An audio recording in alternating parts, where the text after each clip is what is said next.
I haven't made a video in quite a long time, so I know there's going to be questions. I have probably thought about this video for well over a year and always wanted it to be my next video outside of, say, like a review. You see the title of a video like this and you're wondering, I wonder what this person will leave out. Try not to worry, I plan to turn this into a series. Some of the games that may impress me may not impress you. This isn't so much a contest for me as it is highlighting and trying to show a bit of appreciation for the visuals in some of these titles. Those of you that have watched me for a really long time may see that I have reviewed and completed a lot of these titles that I will highlight over the course of this series. So how did I choose which titles deserve to be in this series? For me, it's simple. I can feel a game looks amazing because of the art style chosen or all of the additional technical effects. Like an example of that would be, I can put a title in this series because I feel like the water in that game looks absolutely amazing. I can do that and probably will do that. And before anyone asks me, how the hell did you leave this title out?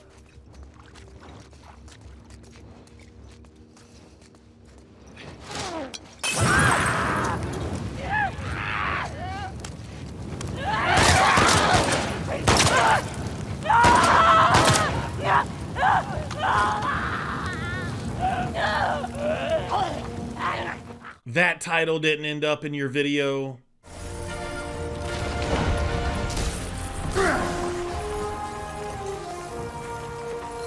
So, should we kiss now? And yes, even this title.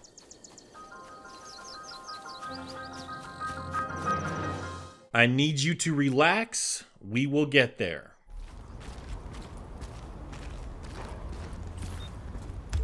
Right out of the gate, I'm coming out swinging. This one is really special to me, The Division. There was like an insane amount of hype surrounding this title. It worked out great for Ubisoft. It was a very successful title, even if the marketing was very misleading at the time. This is bullshit.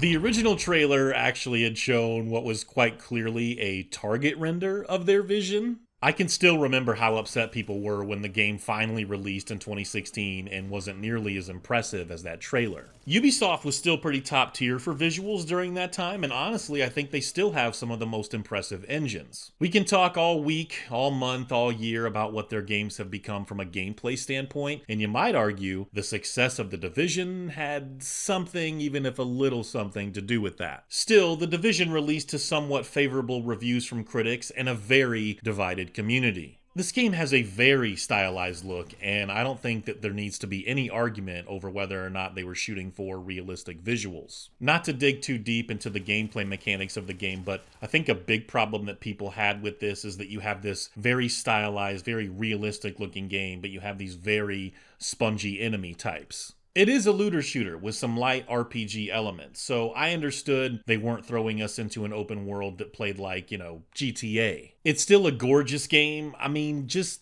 look at this fucking game. The amount of detail in this game, if you're looking for it, and even if you're not looking for it, is insane. Day or night, it is a treat.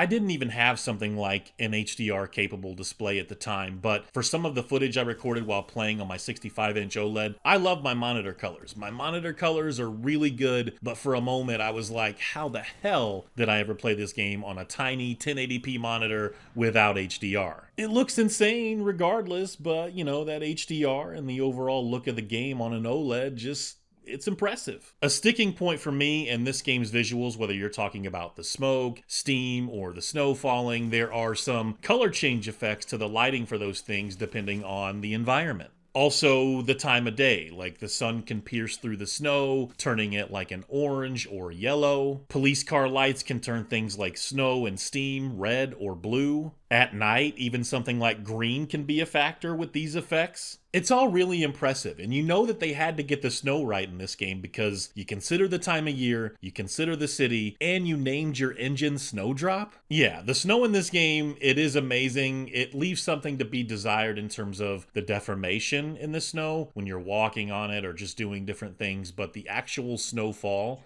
the way that looks, it's incredible. Some of the survival mode stuff is like Blizzard status out here, and I wish the main game had more things like that, more moments like that, but it still blows me away even now. There are so many cool little details in this game. I remember getting hyped for how the glass would break on vehicles as you shot the windows. It's not 100% with your bullet damage or the positioning of your body or your weapons, but there's not a lot of games doing this even now. The Division, guys, if you've never played it, you enjoy looter shooters with a bit of sponginess to the actual shooting, I can recommend this game, even if you just want to check out the visuals for an hour or two.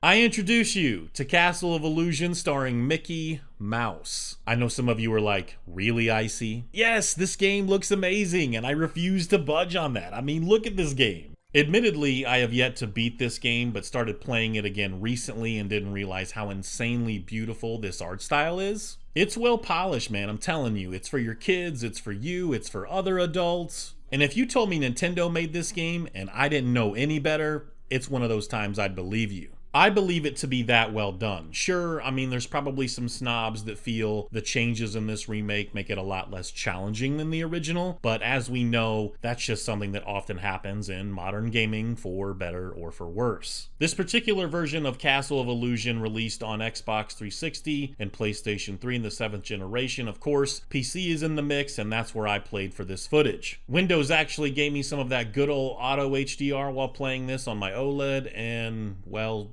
shit is wonderful. They did an excellent job here. For what this game is, for what the developer's intent is, it's impressive even if on a much smaller scale to other games we'll talk about. I would honestly put this in the conversation with some of the other best looking and playing games in this genre. If you like Mickey Mouse and you like Disney stuff in general, I really think you're going to have a blast with this game. It looks amazing, a good chunk of it stays true to the original title. Give it a try or go back to it on your 4K TV if you haven't played for a while.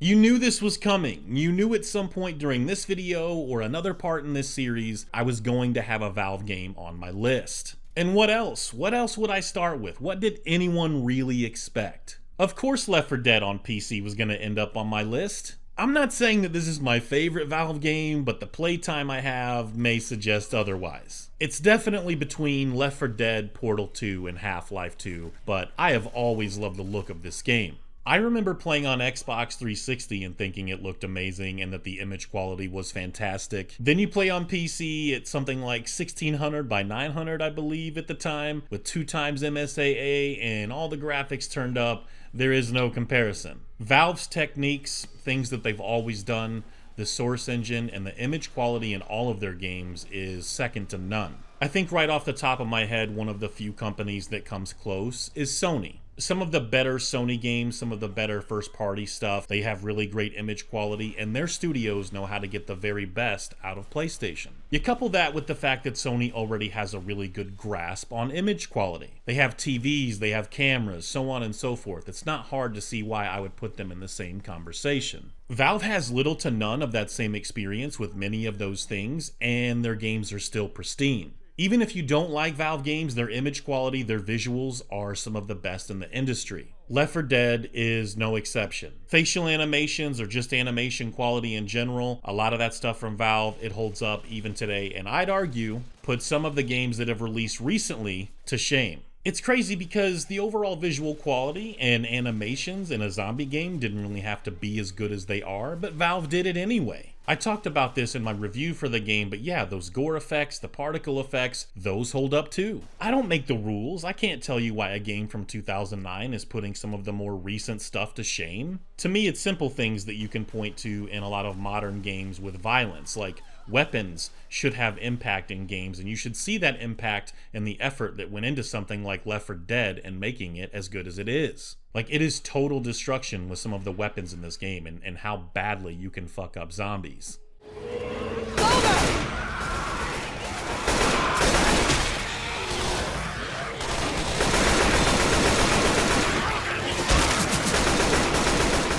Of course, there are expected things. There's a really good map selection. Day maps with nice lighting effects. Night maps that look even better in my opinion. Maps that have awesome looking rain and water effects. I still really like this version of Source Engine Water, especially the splashing animations. Fire effects, yeah. I mean, in this version of Source Engine, it probably doesn't hold up as well as some of the other things. I'm not trying to knock the whole game down because of the fire effects, but it just, at one point, the industry woke up and they're like, we really want to have awesome fire effects in games, and a lot of them do. The way hair animates in this game, it's simple but impressive given the age of the game. Zoe's hair in particular, it has some slight movements to it, but it's that tiny attention to detail and moments like that that are greatly appreciated. Take it from me, developers, if developers watch this video and you guys question whether or not like we are totally wasting our time with this stupid little simple thing, like why are we putting resources into this? There are still gamers like me that appreciate that stuff. We love it, so keep it up.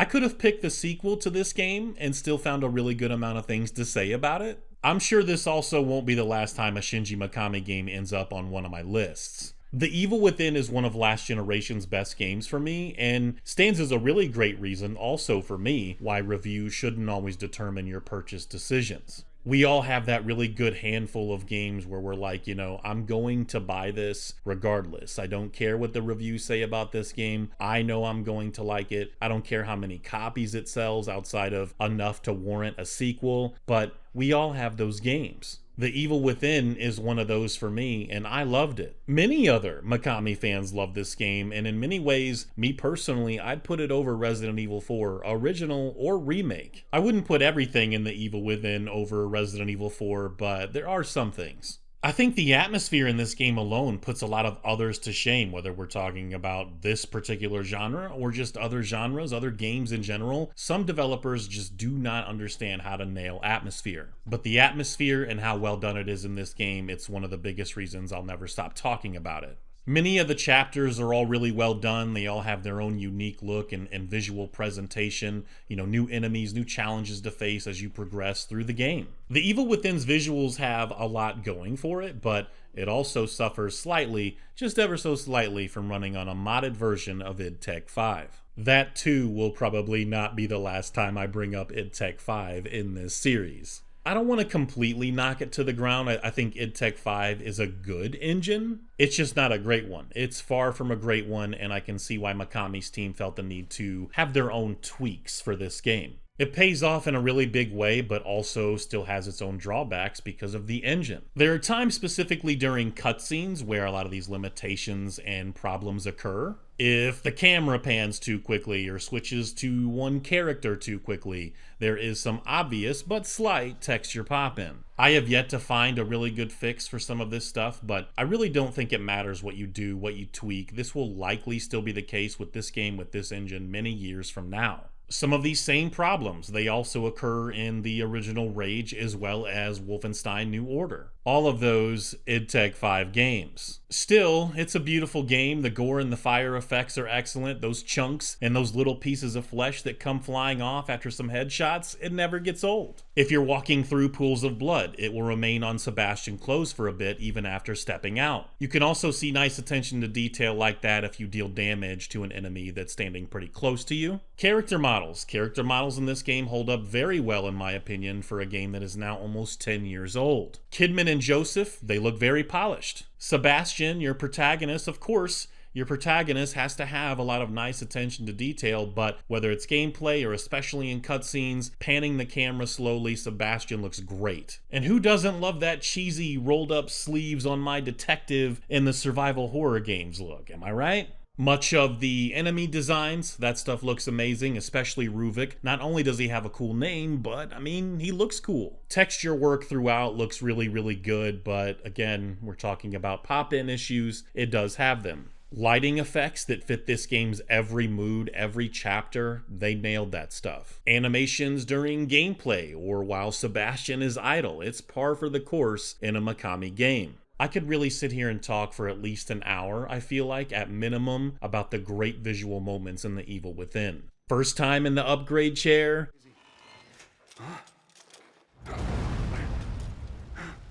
Now what makes you say that?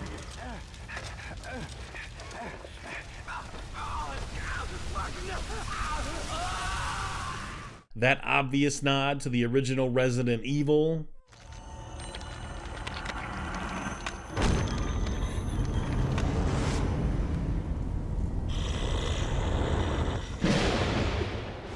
Meeting the hot nurse, or that first unforgettable encounter with Laura.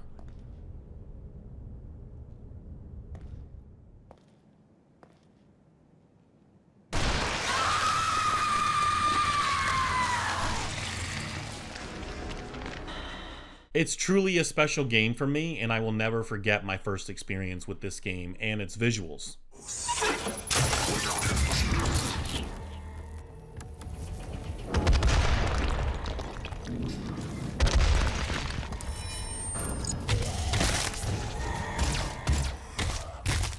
I had to put The Evil Within before this game because I spent quite a bit of time talking about idtech 5 and some of the drawbacks of using that engine. There are so many good videos and so many other pieces of information online about how this game and the improvements to their idtech engine all came together. The apologies for their previous game Rage, using idtech 5 and especially the PC version of that game. The time in between games and the direction to take Doom next. Whatever the reasons, however that journey came together for id Software, it worked out for them, and they gave us one of the best looking first-person shooter games of all time. First time playing this game, if someone had said, you know, this game has ray tracing, I probably would have believed you. I'm not Digital Foundry, so it would have taken me more than a few minutes to figure out that there is no ray tracing in this game. But that's just really me giving them the praise they deserve. Forget about the fact that this game is a technical marvel and runs at 60 frames a second on PS4 and Xbox One. There aren't many games, if any games from last generation, that I can personally think of that run this well and look this good. And I mean, there are some really impressive looking games over the last couple of generations, but many of them don't run 60 FPS. Do you guys know how excited I get when a team creates technology that's this good? This is why in-house engines are important. I start thinking all kinds of things. For example, I love first-person shooters, but a third-person action game with this technology, holy shit, id Software, let's go, bro.